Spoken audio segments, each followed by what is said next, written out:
Күнә. Араға 3 күн салып, бүлік желде басылды. Қайсар мен келінін Алматыға шығарып салған Тұрсынкүл қалтасындағы бар пұлын сол екеуіне берді. Ондағысы барған соң ақысын төлеп тұратын пәтерлерің бар. Жұмыс тауып орналасқанша не күн көресіңдер деген жанашырлығы баяғы.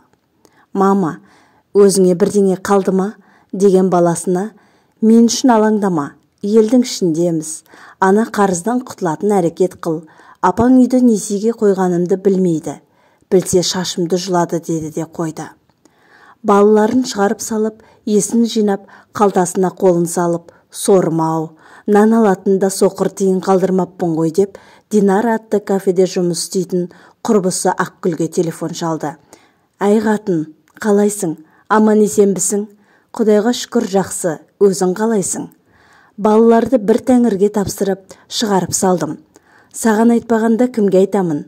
Барымды соларға беріп, өзім аузымды қу шөппен сүртіп тұрмын. Құданың сыйлаған әдемі қол сағаты бар еді. Соны сатып ақшағып берсейші маған. Біраз нампыл болсын, тағысын тағы көрерміз. Ол сағатты сатып берермін. Неше күнге жарайды дейсің? Сен қазір маған жұмыс орныма кел.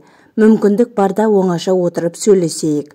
Бар сыры мен қырын Ақгүлге ашатын Тұрсынкүл домаланған денесін шайқалған местей іркілдетіп Динара кафесіне қарай тартты.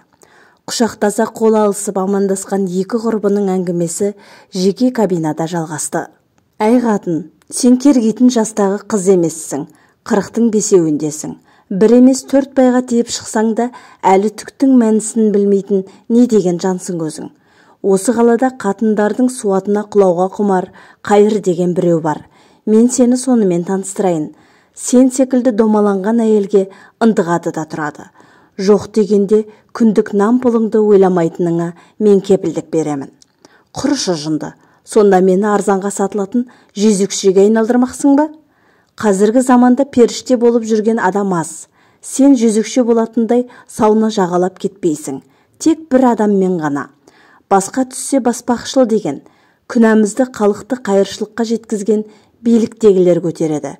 Сөзді қойда ертең кешкі 8-де осында кел. Мен сені со Қайырмен таныстырайын. Алатын пенсиям арақ пен қатынға жетеді. Бір тұрақты баратын келіншекпен таныстырсай деп жүр өзі де. Сонда ол шал адам ба? Қаусап тұрған шал емес. 60-та алқындап қалған ақбас. Көрінген әйелдің төсіне тесілген нәпсі құлдың ақшасы саған бұйырсын деп тұрмын. Мә, мынаны нампыл қыл. Сағатты сатуға асықпа. Теңгесін алып тұрып Тұрсынкүл қу жетіспеушілік адамды күнәға еріксіз жетеледің-ау, деп ойлады. Тұрсынкүлді сары уайымға салған 6 айда өтті. Кеше ұлы Қайсар хабарласып, мама, несиеңді төледің бе дегенде, я, төледім құлыным, деген Тұрсынкүлдің дауысы дірілдеп шықты.